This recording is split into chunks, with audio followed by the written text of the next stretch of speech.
Hello everyone. A few days back, I was shaving my head and I was happy, excited, and ecstatic. And I know the story of this woman who was a wife of a politician. She got the cancer and she had the long hair.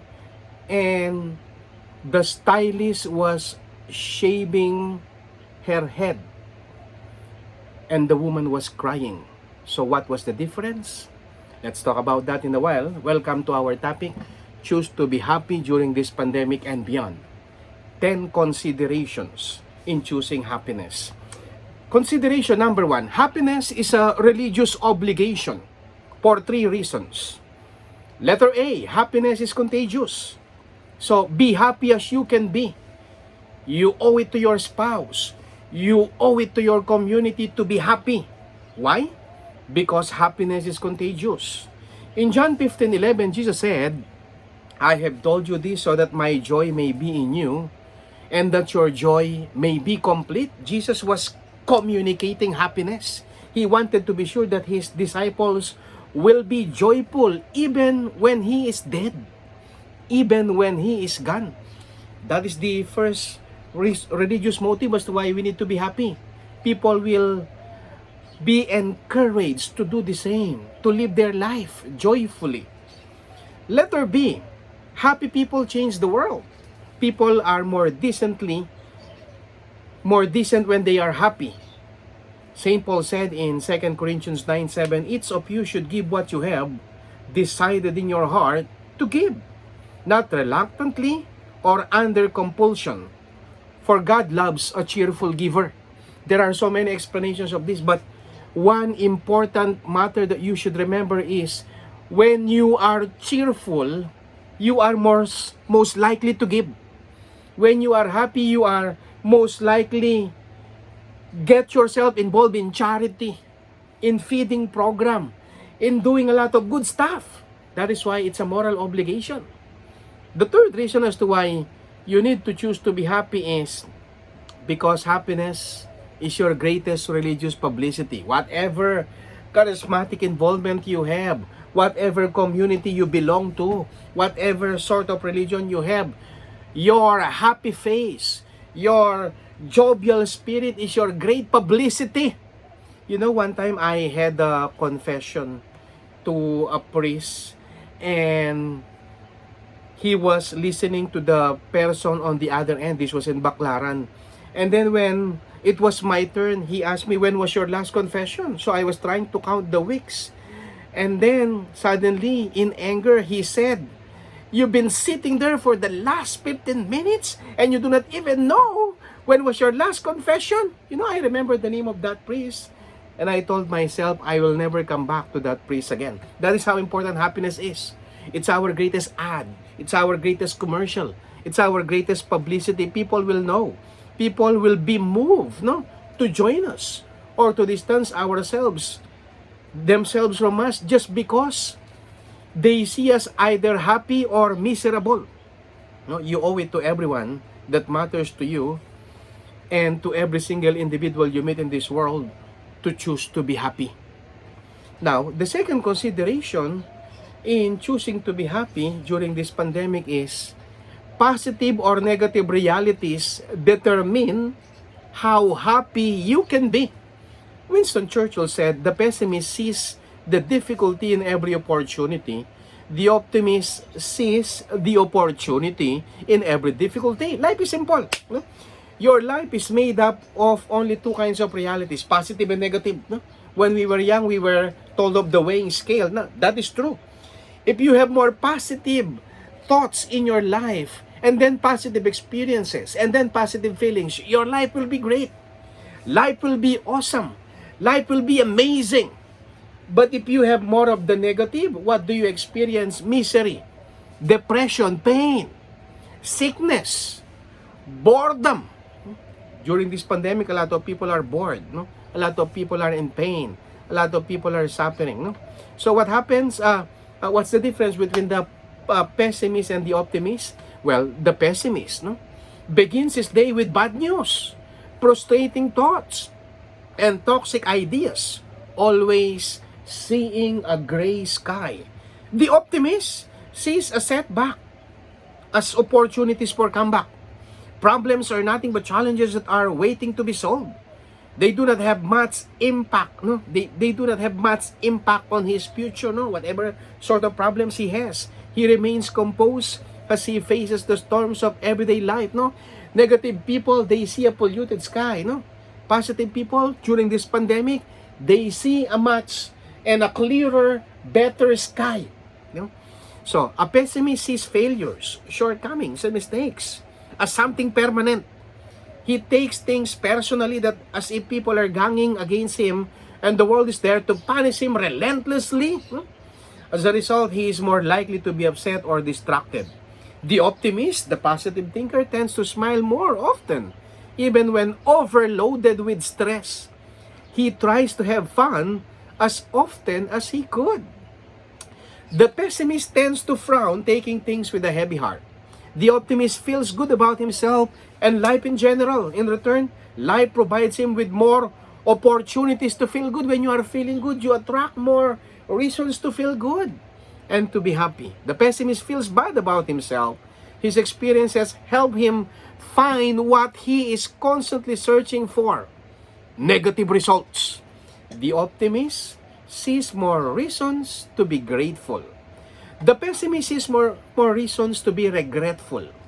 The optimist makes a massive effort to look at the bright side of things before acknowledging anything negative. The pessimist pays attention to the negative and believes that there is nothing good that can be learned from them. There are other reasons that I put on the text that you are going to receive through email, but here is the gist. Happy people find a positive approach to everything. Have you always yearned for something new in your life? Have you always felt a vacuum that needs to be filled?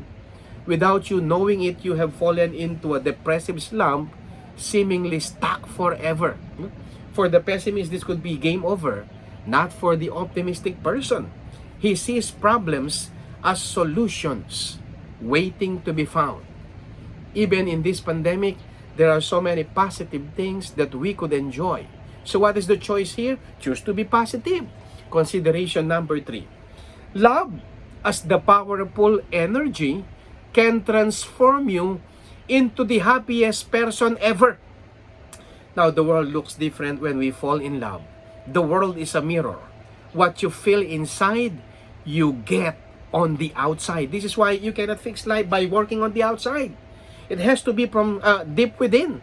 St. Paul, in his letter to the Galatians, said, the whole law can be summed up in this command: love others as you love yourself. So if you know how to love truthfully, sincerely, you know the law. No?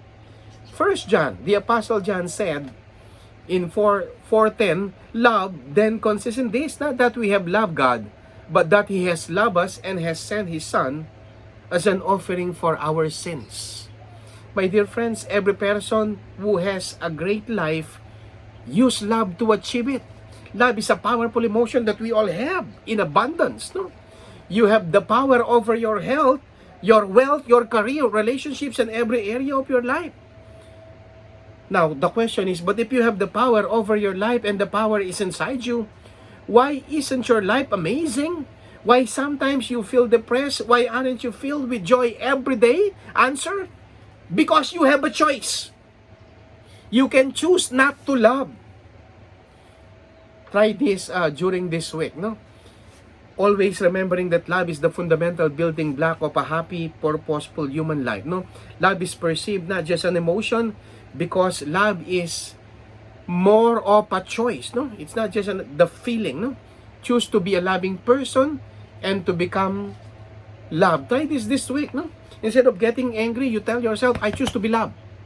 Instead of criticizing somebody, you tell yourself, I choose to become the embodiment of love, because you can do that in 3 ways. Number 1, first, you choose to love yourself. No, you cannot give what you do not have. No, and one of the most important ways we choose to love the self is by being careful with what we feed ourselves. So, do you feed yourself with bad news? Do you feed yourself with fear because of the coronavirus? Do you feed yourself with a lot of the negative stuff? No. The second reason, the second way to choose to become a loving person or to become the embodiment of love is we choose to act with love to those closest to us, no, your family members. During this pandemic, we have plenty of time, no? Quantity time is quality time, and quality time is quantity time, no? So instead of saying, I will be with him or with her again, I will be with my loved ones again. The third reason, or the third way in order to become a loving person is when you choose to become love in all your interactions, no? Choose to see others with kindness.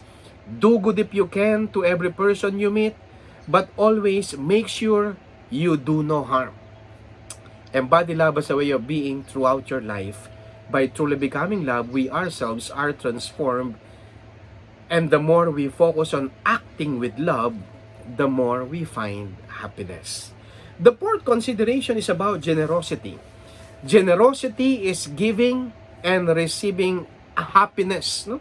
What you give out, you receive back. It's the law of the universe. To every action, there is an equal and opposite reaction. That's Sir Isaac Newton.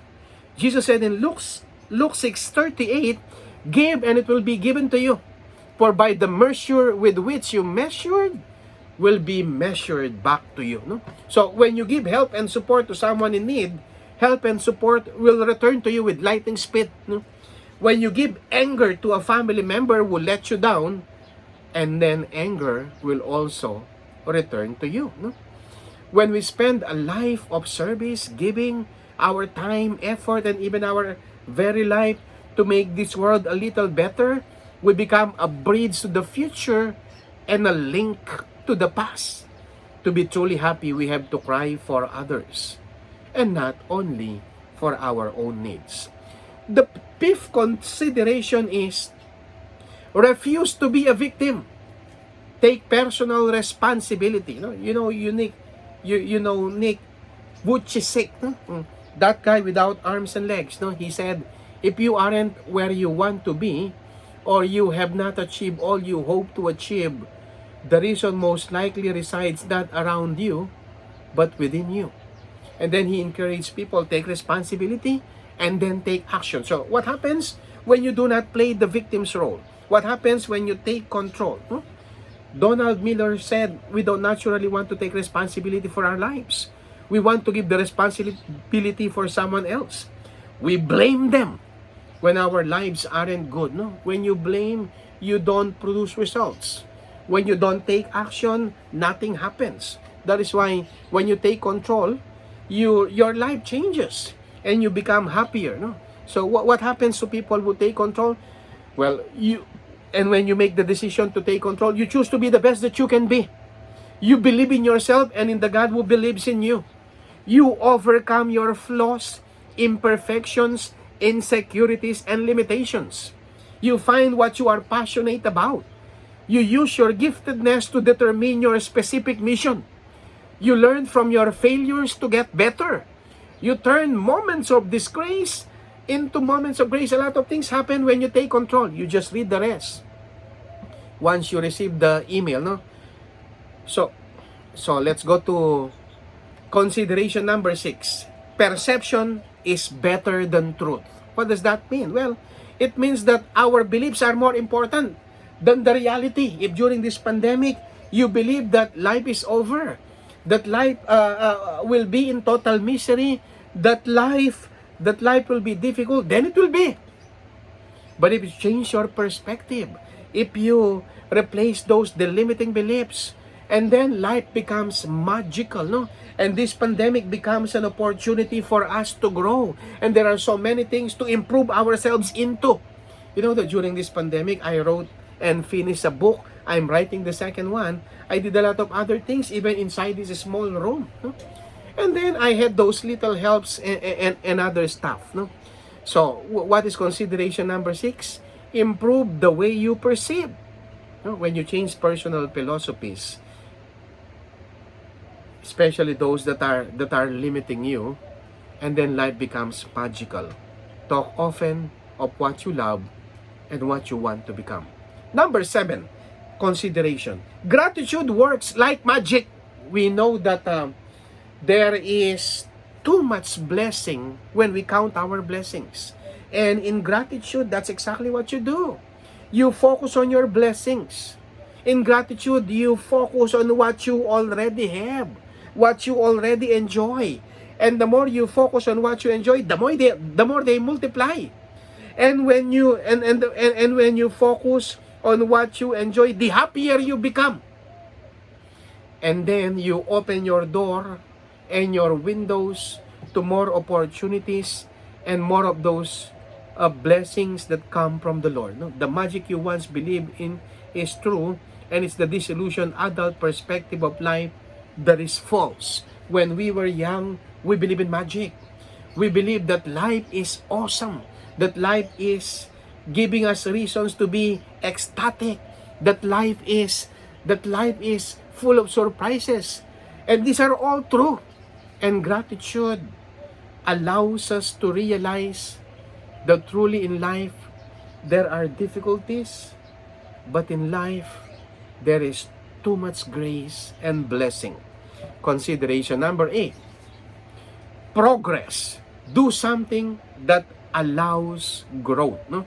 Now, if you are familiar with the Japanese Ikigai, there are 4 items. Number 1, do something that you love. Number 2, do something that the world needs. Number 3, do something that pays you well. And number 4, do something that you are good at. So these are the 4 items in the Ikigai. No? They are passion, mission, profession, vocation. Because you can bind the 4. No? When you do what you love and you do what you are good at, that is passion. When you do what you love and what the world needs, that is mission. When you do what you are good at and it pays you well, that is profession. And when you do what pays you well and what the world needs, that is vocation. So, the Ikigai is basically about growth. It's not just about the ordinary growth, which is so natural, but it's about growing progressively every single day. No? It's progress that brings about happiness. No? Sooner or later, in a happy relationship, we get bored. No, sooner or later, in success, we get bored. Sooner or later, in a healthy physique, we get bored.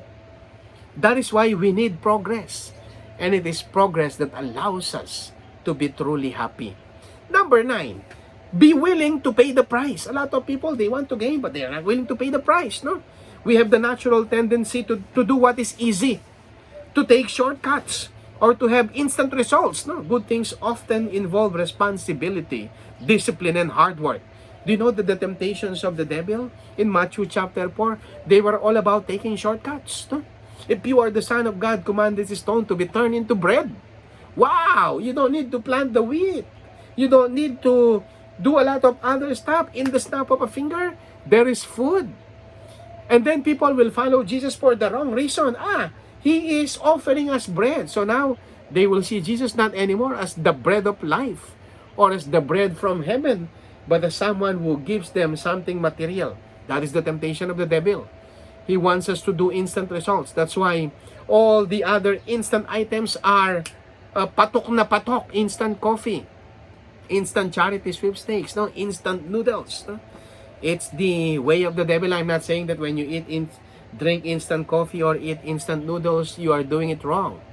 I am saying is, usually when you take the shortcuts, no, in important endeavors, no, when you take shortcuts like cheating during the exam, like cheating on your employees or on your friends, like, or on your spouse, no, like when you want to amass wealth in an instant, like let's say by way of gambling, you're not doing it right. Because if you really want to achieve happiness, you should be willing to pay the price. So what is the choice here?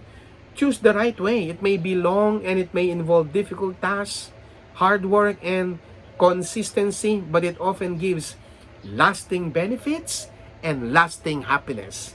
Consideration number 10. Happiness is ongoing, while fun and pleasure are just now. What is the meaning of that? Well, understand which fun promotes lasting happiness. Learn to strike the balance between pleasure and pain. The key is discernment and discipline. Is what I am about to do giving me long-term happiness? That is the question. While it is pleasurable to eat ice cream, will it give you long-term happiness? Ultimately, while it is pleasurable to watch videos during this pandemic, no, or to play video games, or to do a lot of other stuff that you enjoy, and you do them excessively, you ask yourself, will this give me long-term happiness? If the answer is no, then don't overdo it. Learn to strike the balance, because pleasure is in the now, but real, lasting happiness, it's in the now, and it lasts for days, weeks, and even for a lifetime, because you know you are making the right choices. My dear friends, these are the 10 considerations. I have here a 10-page text that I prepared for you. You read the rest of the explanations to understand well the 10 considerations. Find some time to understand the 10 choices in this text and in the PowerPoint that I prepared. If you find this inadequate or even boring, it's because it's not complete. I also prepared 10 techniques. These are the practical applications, no, especially during this pandemic, to become happier.